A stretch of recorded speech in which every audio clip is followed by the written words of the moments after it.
here's the difference between two lower arm sprays. So the old one, where the glue is supposed to hold bottom and up part, it becomes separated, and apparently that caused this spray that was going towards the door.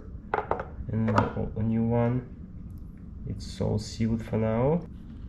Yeah, even trying to tie this with Velcro or any other things doesn't help. It still sprays in because of this high pressure of water. So only buying the new part solved the issue.